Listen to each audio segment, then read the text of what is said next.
Bienvenue pour ce nouveau webinaire. Aujourd'hui, nous allons avoir un webinaire sur comment bien utiliser et prendre en main la plateforme Gérib Compétences. Donc, plutôt un webinaire destiné à des novices sur cette plateforme. Aujourd'hui, je vais co-animer ce webinaire avec Nathalie. Bonjour Nathalie. Bonjour à toutes et à tous. On va naviguer au fil du temps sur les environnements de Gérib Compétences. On va d'abord vous présenter le back-office. Ensuite, on découvrira l'espace formateur et on conclura par l'espace apprenant. On va commencer sur la présentation du back-office de la plateforme Gérib Compétences. Je vais donc laisser la main là-dessus à Nathalie qui va vous lancer cette présentation. Alors, pour accéder à Gérib Compétences, vous avez deux interfaces. On a l'interface pédagogique sur laquelle on se connecte avec l'adresse geribcompétences.fr et on a l'interface administrative sur laquelle on se connecte avec l'adresse admin.geribcompétences.fr. Donc, on les distingue par la mère de connexion. Ici, vous avez la dame avec son casque et sur l'interface d'administration, voilà comment ça se présente. Vos identifiants et mots de passe sont les mêmes que pour l'interface pédagogique. Donc, vous rentrez vos identifiants et mots de passe et vous vous connectez. Vous allez arriver sur la page de présentation de votre structure avec le nom, l'adresse de votre antenne, les personnes référentes sur votre structure, donc les personnes en charge de la création des comptes formateurs ainsi que l'affectation des licences aux formateurs. Vous, en tant que formateur, vous pouvez créer vos groupes, créer vos apprenants et affecter les licences à vos apprenants. Donc, on va commencer par regarder comment on crée un groupe. Parce qu'en créant le groupe en amont, vous gagnerez du temps plus tard quand vous créerez vos apprenants. Donc, pour créer un groupe, on clique sur « Gérer les groupes ». Et ici, on clique sur le bouton en haut « Créer un groupe ». Donc, on nomme le groupe.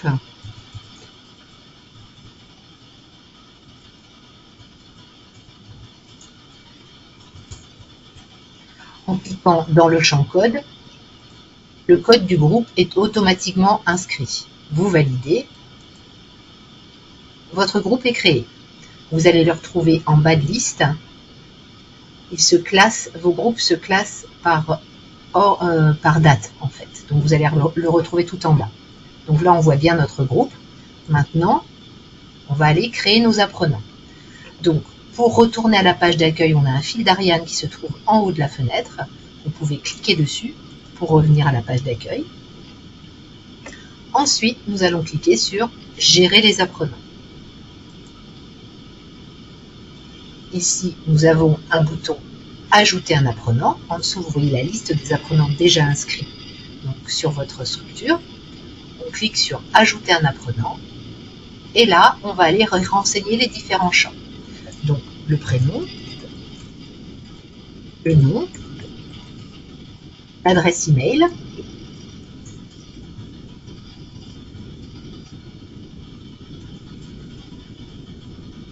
alors quand vous renseignez l'adresse email, là vous avez le choix de ne pas renseigner l'identifiant et de ne pas renseigner le mot de passe.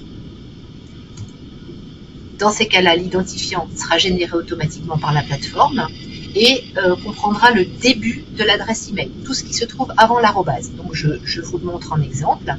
Là, on n'a pas renseigné l'identifiant, on n'a pas renseigné le mot de passe. On renseigne la session, ça c'est obligatoire. Généralement, sur votre structure, vous n'en verrez qu'une seule apparaître. Et on peut également tout de suite intégrer notre apprenant au groupe. On clique sur groupe et on va chercher le groupe que l'on vient de créer. Donc, il faut que j'arrive à trouver. Voilà, il est ici. Je renseigne mon groupe et je valide. Là, dans la liste de mes apprenants, apparaît l'apprenant que je viens de créer. Donc, le nom, le prénom, vous voyez ici l'adresse email, et la plateforme a repris le début de l'adresse email comme identifiant. La session rattachée, et ici, vous avez un petit panneau qui vous indique que l'invitation est à envoyer. Donc, pour envoyer l'invitation, vous pouvez cliquer sur cette petite enveloppe en bout de ligne, ou alors, vous pouvez également cliquez sur le bouton en haut si vous avez plusieurs invitations parce que vous avez fait plusieurs créations d'apprenants. Vous pouvez cliquer sur le bouton en haut pour inviter tous les apprenants en même temps. En cliquant sur le bouton, vos apprenants reçoivent un mail leur permettant de créer leur mot de passe. Ça, c'est une première manière de faire. La deuxième manière de faire est de renseigner donc l'identifiant et le mot de passe. Mais si vous renseignez le mot de passe, dans ces cas-là, c'est à vous de transmettre l'information. Le mot de passe, vous l'avez défini, vous l'avez déterminé. Donc, ça va être à vous de donner l'information à vos apprenants parce que vous n'aurez pas possibilité de les inviter dans la plateforme après. Vous n'aurez pas le bouton d'invitation étant donné que vous aurez déjà tout renseigné. Donc ça, c'est pour la création. Ensuite, une fois qu'on a créé notre apprenant, on va vouloir lui affecter une licence. Là encore, deux manières de faire. Vous pouvez parfaitement rester à cet endroit sur la gestion des apprenants. Cliquez sur l'apprenant concerné. Là, vous allez arriver sur les informations générales de votre apprenant. Et ici, vous voyez en bas, il est noté licence active, aucune licence pour le moment. Vous cliquez sur gérer les licences en bout de ligne. Et là, vous allez pouvoir affecter la licence à votre apprenant. Vous cliquez sur le bouton et c'est terminé. Donc, votre apprenant est créé, il est affecté à un groupe et il a sa licence. Le groupe que vous avez créé, si vous désirez que les apprenants de ce groupe apparaissent dans vos apprenants et non dans tous les apprenants sur la plateforme, il va falloir vous l'affecter. Donc, pour vous affecter le groupe, vous allez aller dans Gérer les formateurs. Ici, dans Gérer les formateurs, vous allez avoir accès à votre compte. Donc, vous cliquez sur le compte qui vous concerne. Donc, voilà, quand vous allez sur votre compte formateur, vous avez possibilité ici d'aller sur le bouton Éditer et de vous affecter le groupe. Donc, vous cliquez dans le champ groupe et vous allez chercher votre groupe, donc notre groupe webinaire. Vous vous affectez le groupe et là, sur l'interface pédagogique, les apprenants affectés à ce groupe apparaîtront dans Mes apprenants et le groupe apparaîtra dans Mes groupes. Dernière chose concernant les apprenants, vous avez possibilité d'exporter le tableau contenant toutes les données, donc identifiant, mot de passe, nom, prénom. Donc en allant dans Gérer les apprenants, toujours au même endroit, vous avez ici un bouton Exporter. En cliquant sur ce bouton, vous recevez un mail vous permettant de télécharger le fichier relatif à toutes les données de vos apprenants. En sachant que si l'adresse mail est renseignée pour vos apprenants, il est fort probable que le mot de passe figurant dans le tableau ne soit plus valable parce qu'il a la main sur son mot de passe et d'un point de vue RGPD, on n'a pas le droit de récupérer le mot de passe qu'il a créé lui-même. Voilà Julien, j'ai fait le tour je pense, à moins que tu vois autre chose à signaler sur la création. Je peux peut-être montrer l'affectation au niveau de la gestion des licences. Parce que là, j'ai montré à partir du compte apprenant. Donc, je vous ai montré comment affecter une licence à partir du compte apprenant directement. Si vous avez plusieurs licences à affecter en même temps, vous pouvez aller dans Gérer les licences. Dans Gérer les licences, vous allez retrouver les offres auxquelles vous avez souscrit. Donc là, on va sélectionner Bouquet. Donc, dans le bouquet, c'est l'offre complète. On va avoir la ligne concernant les apprenants, la ligne concernant les formateurs. Donc, en tant que formateur, je n'ai pas la main sur les autres licences formateurs. En revanche, j'ai la main sur mes licences apprenants. Ici, je vois que j'en ai une d'achetée, j'en ai 0 de disponible et 2 d'affectés. Donc, j'ai déjà un quota dépassé. On va plutôt aller sur une ligne où on a encore des licences disponibles. Ici, j'en ai 15 d'achetés, 11 de disponibles et 4 d'affectés. Je clique sur le petit plus et là, j'accède à la liste de mes apprenants. Donc ici, je vois que j'ai 3 apprenants qui n'ont pas de licence affectée. Je peux affecter à tout le monde en cliquant sur le bouton vert. Ça affectera à tout le monde. Et si vous ne voulez affecter qu'à une seule personne, vous cliquez sur le bouton et ça affecte la licence. Voilà pour la partie administrative et la création de comptes apprenants, de groupes et d'affectation de licences sur la plateforme. Je te laisse la main, Julien. Merci Nathalie. Par rapport à ce que tu as dit, je voulais juste compléter sur 2 petits points.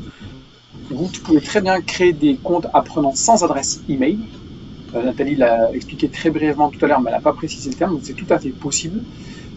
Et d'autre part, cette interface qui a été présentée nécessite quelques manipulations. On est bien d'accord qu'il y a encore, c'est quelque chose qu'on a amélioré, il y a encore pas mal de manipulations, et c'est des choses qui vont aussi se fluidifier très prochainement, d'ici la fin de l'année, dans l'idée de simplifier au maximum le parcours utilisateur.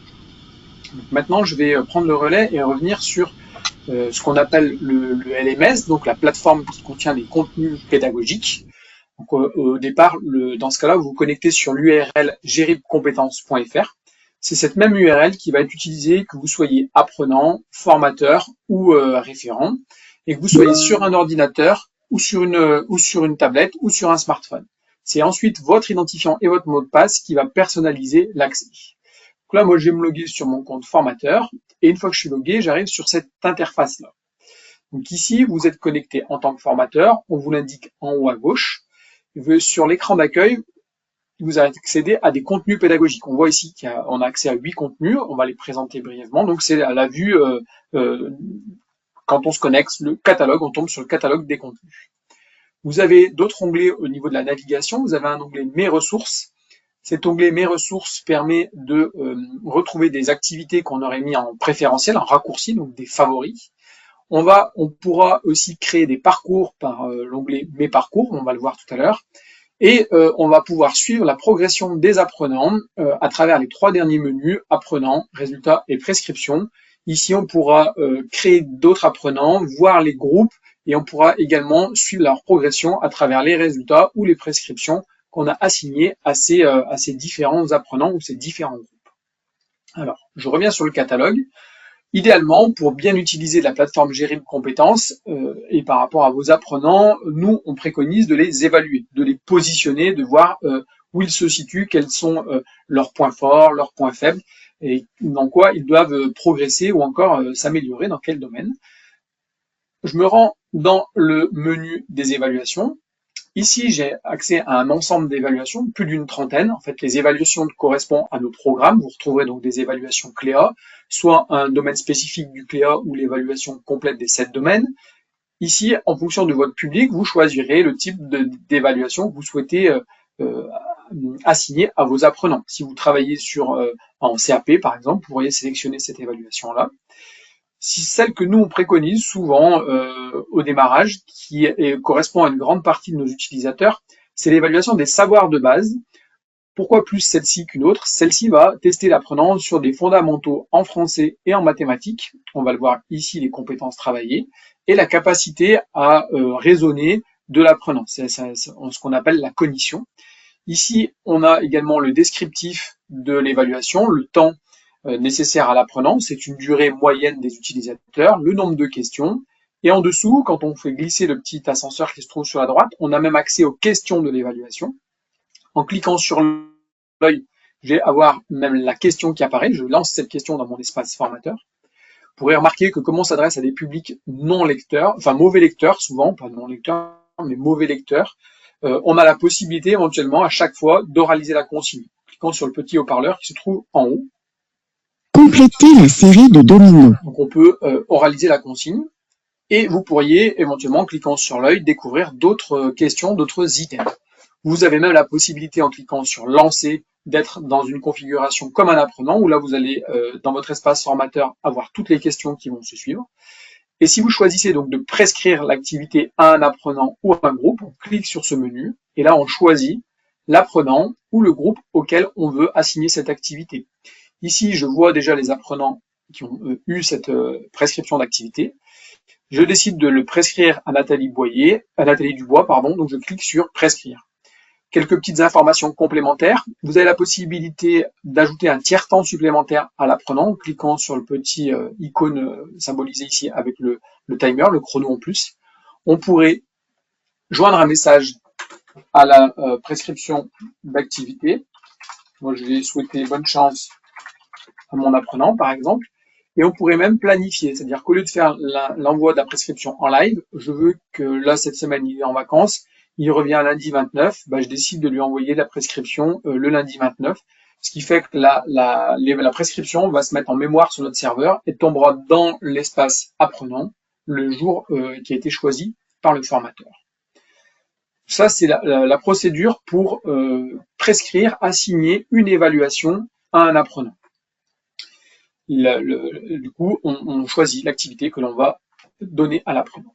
Maintenant, on va essayer de voir comment, en fait, se présentent les résultats de cette évaluation. On va partir du principe que on a assigné une évaluation, l'apprenant l'a réalisée dans son espace, et maintenant, on va aller superviser les résultats. Là, c'est le scénario que je vous montre dans la présentation. Donc, j'ai mon apprenante Marine que je sélectionne et je vais aller voir ses résultats, notamment sur les évaluations. Ici, on arrive sur un tableau de synthèse qui regroupe l'ensemble de l'activité de mon apprenante et je vais juste regarder ce qui a été fait en évaluation dans un premier temps. Marine, elle a travaillé sur 3 évaluations. Celle que je viens de vous présenter, c'est la dernière et je vais aller voir du coup le détail de ce qu'elle a fait dans cette évaluation.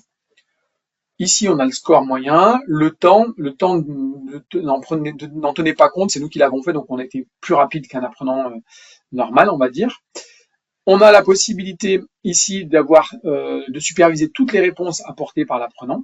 Et en cliquant sur l'œil, on peut aller superviser la réponse apportée par l'apprenant. En noir, la réponse fournie par l'apprenant, en vert, ce qui était attendu. Et ça, on peut le faire sur tous les items de l'évaluation.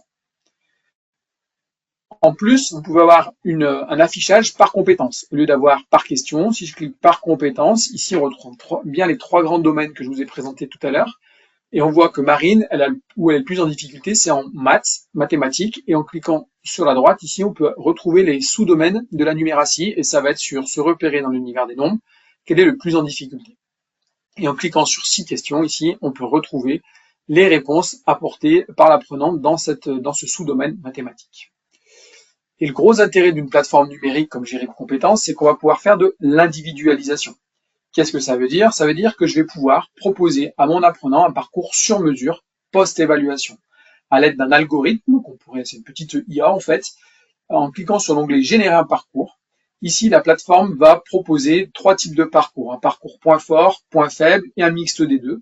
L'algorithme en fait va, sur le parcours point fort par exemple, développer les atouts, se baser sur une pédagogie positive, c'est-à-dire qu'on va reprendre des questions, des thématiques dans lesquelles l'apprenant a été à l'aise sur l'évaluation initiale et le parcours sera basé sur ces thématiques-là.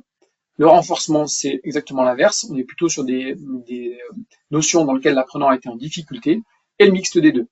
Et en quelques instants, en cliquant sur l'onglet Prescrire, la plateforme, elle va générer un parcours qui sera sur mesure, qui sera vraiment basé sur les réponses de l'apprenant dans l'évaluation initiale, et ce sera vraiment une évaluation qui sera propre, un parcours qui sera propre à cet apprenant-là. Ici, vous avez également la possibilité d'exporter les résultats, ça vous envoie un fichier Excel que vous pouvez télécharger, qui retrace l'ensemble de l'activité de l'apprenant sur cette évaluation.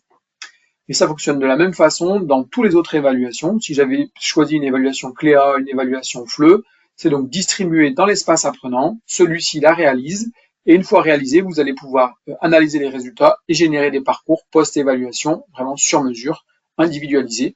Et ça fonctionne aussi pareil quand vous travaillez sur un groupe, vous prescrivez à un groupe, et ben vous pouvez ensuite générer des parcours pour chacun des apprenants du groupe.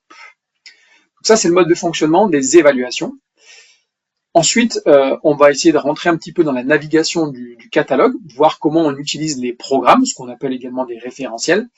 Je vais vous montrer un exemple sur la remise à niveau, par exemple. Remise à niveau, quand je déploie un référentiel, j'accède à des sous-domaines. Si j'avais choisi le référentiel des soft skills, je déploie tous les domaines de soft skills. Et ensuite, quand on sélectionne un domaine, on déploie des sous-domaines. Donc les référentiels sont plus ou moins importants, ils n'ont pas tous le même volume, le CLEA étant le plus important. Au total, l'ensemble des contenus représente 800 heures d'activité en auto-entraînement. Enfin, d'entraînement. Donc sur le français, je vais par exemple sélectionner la lecture et l'orthographe. En cliquant sur voir les résultats, la plateforme me trie l'ensemble des activités correspondant à mes critères, remise à niveau français, lecture et orthographe, disponibles dans celle-ci. Ces 312 résultats, c'est la somme d'exercices, de parcours d'évaluation ou même de support de cours. Les parcours étant des enchâssements d'exercices, on va y revenir tout à l'heure. Dans mes exercices, j'ai encore un nombre important d'exercices et si je veux affiner mon choix, je peux m'aider de l'arborescence qui se trouve sur la gauche, des filtres. Notamment, je veux finalement travailler qu'en lecture. En cochant cette case, je réduis de façon importante le nombre d'exercices. Je veux des activités destinées à des publics débutants et ils commencent à être autonomes, donc je veux une activité moyennement longue par exemple. Hop. Et ben en cumulant ces filtres, j'arrive vraiment à personnaliser le choix des exercices et cibler des activités qui correspondent au profil des apprenants avec lesquels je souhaite travailler. À partir de là, vous pouvez directement sélectionner une activité et ça fonctionne comme les évaluations tout à l'heure. Vous avez le descriptif de l'activité. Vous pouvez la prescrire, donc l'assigner à un apprenant ou un groupe, ou même la lancer dans votre espace formateur. Vous rendre compte à quoi correspond l'activité. Alors, j'ai été logué sur 2 comptes, c'est pour ça que j'ai eu ce petit débranchage. Hop, je vous remonte la manipulation. J'effectue des exercices. Je peux choisir par uniquement compétences, type de niveau de formation. Voilà. Je ne vais pas refaire tout mes tris, mais c'est juste pour vous montrer comment on peut naviguer dans la plateforme, sélectionner une activité et là vous allez pouvoir la lancer. Donc là, dans mon espace formateur, je découvre l'activité. Ici, je dois recliquer sur les 2 mots qui s'associent logiquement. Hop, par exemple, ici. Et si l'activité m'intéresse, je vais donc la prescrire, soit à un apprenant, ou à plusieurs en cochant, ou directement à un groupe. Tout à l'heure, Nathalie vous a montré comment on crée un groupe. L'intérêt ici, c'est que si vous avez un groupe avec 100 apprenants, vous faites uniquement la coche sur le groupe et l'assignation part à l'ensemble des apprenants constituant le groupe. Voilà un petit peu comment naviguer dans la plateforme, dans le catalogue, et ça fonctionne du même principe dans tous les référentiels. Vous pourriez également utiliser la fonction recherche, qui est très précieuse. Par exemple, si vous souhaitez travailler sur un domaine professionnel, si je mets BTP, et ben ça va me trier toutes les activités qui ont ce mot-clé dans leur définition. Donc si je veux être sur du BTP avec une activité en lien avec la découverte du métier d'électricien, ben ça me balaye rapidement cette activité. Et je peux toujours donc la lancer ou la prescrire à un apprenant ou un groupe. Et si cette activité m'intéresse, par exemple celle-ci, la découvrir les métiers dans le secteur du BTP, en cliquant sur le petit cœur, je vais pouvoir la positionner en favori. Ce qui fait que dans ma navigation future, je fais mes ressources, mes favoris, alors moi j'en ai plusieurs, mais je vous retrouverai tous vos contenus préférentiels, comme un navigateur internet, ce qui peut vous permettre de gagner du temps dans la navigation sur la plateforme et dans le choix des activités. Et ce critère recherche fonctionne également sur la partie pédagogique. Par exemple, si je veux travailler sur les homophones, je tape ce mot-clé et ben je vais voir à l'écran toutes les activités concernant les homophones. Parce que mon apprenant il est en difficulté sur les et ben vous voyez, en quelques clics, j'arrive vraiment à filtrer très rapidement le contenu. Alors ça, c'est la navigation dans la plateforme. Ensuite, ce qu'on voulait un petit peu vous mettre en avant, c'était comment on pouvait aussi créer des parcours de vous-même en tant que formateur en choisissant les activités. On se rend sur mes ressources, on va sur mes parcours.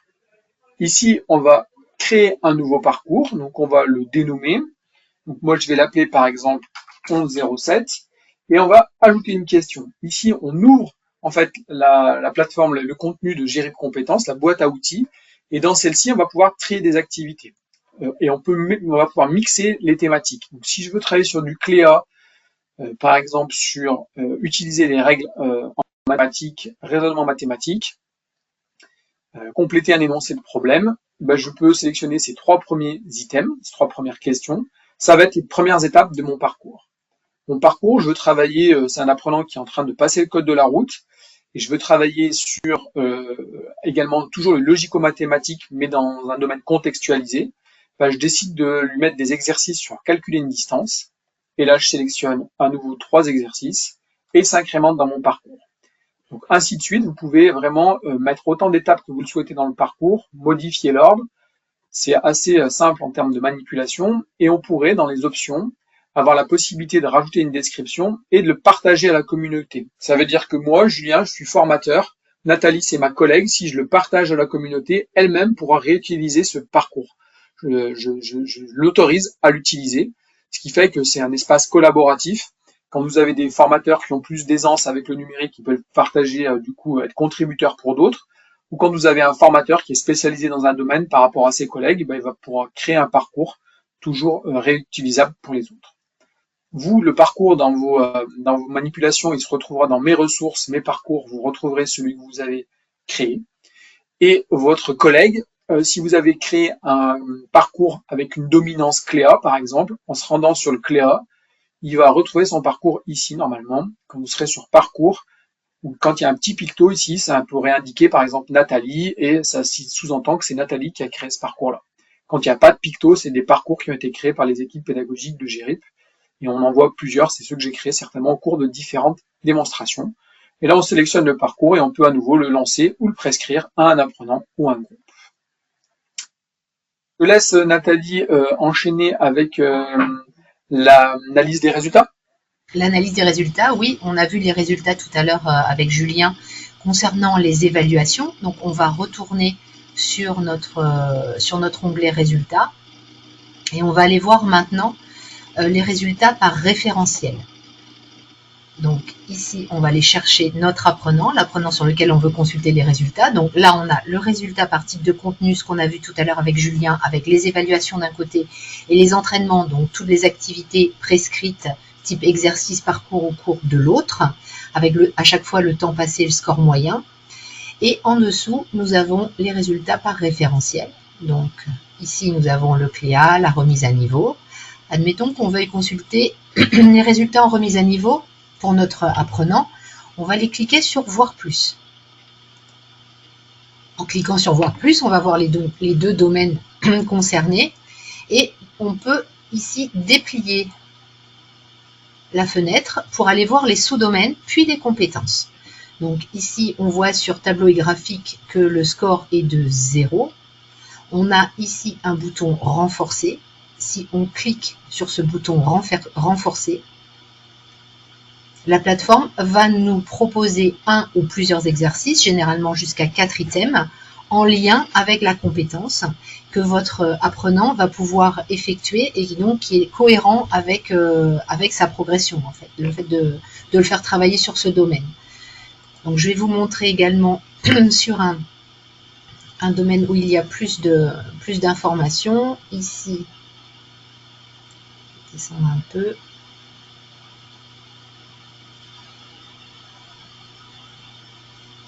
Ici, on en avait. Voilà. Alors, bon, ici, le score est de 100%, donc c'est pas vraiment, il n'a pas vraiment besoin de travailler, mais admettons qu'on veuille le faire encore travailler sur la compétence nombre et calcul. On clique sur le bouton renforcer. Et ici apparaissent donc 4 préconisations d'activités en lien avec la compétence et que votre apprenant n'a pas encore fait. C'est-à-dire que la plateforme ne vous proposera pas d'exercice que votre apprenant a déjà effectué. Donc, si vous estimez que le premier exercice correspond à ce que vous voulez qu'il travaille, vous cliquez dessus et comme Julien vous l'a montré tout à l'heure, vous cliquez sur le bouton prescrire. Là, vous avez également la possibilité de planifier l'envoi et de joindre un message à la prescription. Et là, comme on est déjà dans le compte apprenant, on prescrit directement à l'apprenant. On n'a pas de sélection supplémentaire à faire. On clique sur prescrire et l'exercice est envoyé à l'apprenant. Donc, à cet endroit-là, vous voyez également les différents badges que votre apprenant a pu débloquer. Donc, on a plusieurs types de badges. On a 5 types de badges au total. Je vais remonter un petit peu pour vous montrer. Voilà, donc on va s'arrêter là. Donc vous avez le badge d'assiduité qui est lié au temps passé à travailler la compétence. Vous avez le badge deuxième essai qui est lié à l'amélioration du score des questions déjà réalisées. Le badge score qui est lié à la proportion de questions uniques réussies au sein de la compétence. Le badge confirmé qui lui est lié au nombre de questions de niveau moyen réussies. Et le badge expert qui est lié au nombre de questions difficiles réussies au sein de la compétence. Donc à chaque fois, on a sur ces différents badges plusieurs niveaux, le niveau bronze, le niveau argent, le niveau or et le niveau platine. Voilà pour ce qui est des badges. Ici, vous avez également, là on va essayer de voir un peu plus Ici, vous avez donc les scores qui apparaissent. Si votre apprenant était dans une progression, c'est-à-dire que si sur les 5 dernières questions, il avait eu des réponses correctes, vous auriez un indicateur à la hausse. Donc vous avez une petite flèche verte, donc montante, qui indique que l'apprenant a des résultats positifs et que c'est en hausse. Et s'il avait 5 questions données mauvaises, dans ces cas-là, l'indicateur serait à la baisse et vous auriez un petit indicateur à la baisse qui apparaîtrait, qui est de couleur marron. Voilà pour ce qui est des différentes possibilités que vous avez au niveau des résultats par référence. On compléterait et conclurait sur l'export sur les résultats avec la possibilité d'exporter les résultats. En fait, là-dessus, en cliquant sur exporter, ça extrait un tableau sous Excel. Vous avez vraiment tous les indicateurs de votre apprenant. Ça, c'est pour être en phase avec le Calliope. Je vais vous en extraire un que j'avais pré-téléchargé, s'il veut bien arriver. Et ça permet vraiment d'avoir quelque chose de très complet au niveau des données statistiques. Il arrive, le voici, le tableau. Donc là, on a une synthèse globale de l'activité de l'apprenant. En cliquant sur les petits plus qui est sur la gauche ici, vous déployez par exemple ce qui a été fait en Cléa. Donc on a le temps de passation, le score, c'est vraiment de façon très détaillée. On peut avoir le résultat par compétence. Toujours, n'oubliez pas de cliquer sur la gauche pour faire ouvrir les différentes feuilles en fait. Donc là, on a le domaine, le sous-domaine, la compétence et vraiment des éléments très précis sur le temps de passation de l'apprenant. Ici, il a notamment passé 1 heure sur le Cléa dans cette activité-là. Le pourcentage de bonnes réponses. On a une vue sur les évaluations et de tout ce qui a été fait également en mode entraînement, soit sous forme de prescription ou soit en mode autonomie. L'apprenant ici, il n'a pas travaillé en autonomie, on le voit dans la colonne D, il n'y a rien d'indiqué. Mais ce tableau est donc exportable pour tous les apprenants, pour tous les groupes également. Alors, je conclurai notre présentation sur l'espace apprenant. Je vais me loguer avec mon compte apprenant pour vous présenter un petit peu cette interface.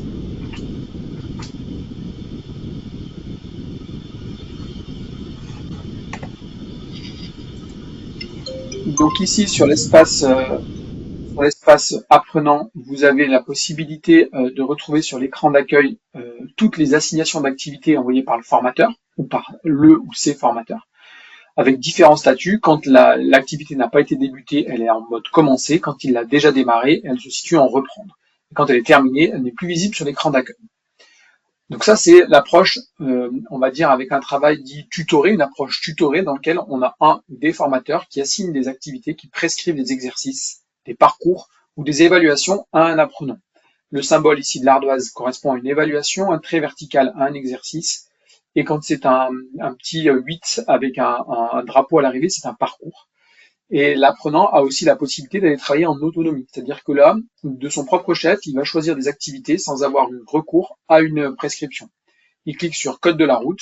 Et dans ce cas-là, par exemple, il peut choisir de travailler sur du logico-mathématique pour travailler en compétences transversales, sur le calcul, mesurer la consommation du véhicule. Hop, et ben là, l'activité, je l'ai déjà commencé dans une précédente démonstration. Je peux reprendre cette activité et je poursuis ma progression de façon autonome. Et tout ce qui est fait en autonomie par l'apprenant est également sauvegardé et bien entendu remonte dans l'espace formateur et dans l'export des résultats comme on vous l'a montré tout à l'heure. Donc 2 types de façons de travailler pour l'apprenant, soit sous forme de prescription ou soit dans s'entraîner en autonomie seul en choisissant lui-même les activités. Tout à l'heure, Nathalie a présenté brièvement les badges que l'on pouvait voir pour superviser la progression de l'apprenant dans l'espace formateur. L'apprenant peut lui-même les voir en cliquant sur son petit avatar en haut à droite. Et mon compte, mes badges, là, il retrouve tous ces badges ici. Notamment, cet apprenant, il a débloqué quelques badges sur le Cléa. Et quand l'apprenant travaille suffisamment sur la plateforme, quand il donne plus de 75% de bonnes réponses et qu'il effectue plus de 50% du référentiel, il va débloquer aussi des attestations de compétences. Alors là, j'ai pas d'exemple à vous montrer, mais on le voit, elles sont disponibles ici. Ça s'éclaire en vert en fait quand on peut les débloquer. C'est un PDF qui atteste en fait d'une compétence atteinte par l'apprenant dans ce domaine-là. 2, 3 autres petites remarques au niveau de l'accessibilité. on a plus de 80% sur l'attendu du score du RGAA, pour ceux qui connaissent. Donc ça indique qu'on est assez performant sur tout ce qui est accessibilité. On a la possibilité de jouer sur le contraste au niveau de l'écran, de jouer sur l'interlignage et d'également mettre une police type Open10, d'activer ou non la synthèse vocale. Ce qui fait que l'interlignage va espacer les lignes pour faciliter la lecture et la police Open10 accentue le jambage des lettres pour faciliter la lecture pour ce type de public. Et on peut très facilement revenir sur l'interface initiale. L'accessibilité aussi, là c'est pas visible à l'écran, est également visible quand on va cliquer sur une vidéo ou quand il y a des contenus images, il y a la transcription écrite en dessous qui apparaît notamment pour les sourds. Donc il y a pas mal de choses là-dessus, et pour aider aussi la prise en main de la plateforme, à la fois dans l'espace apprenant et formateur, on peut cliquer sur la visite guidée qui est en bas à droite, présente dans tous les écrans et qui va aider l'apprenant dans sa navigation et qui va commenter à chaque fois des différentes pages et qui va l'assister dans sa navigation. C'est quelque chose qui a été ajouté assez récemment et qui est plutôt une aide pour l'utilisation de la ressource.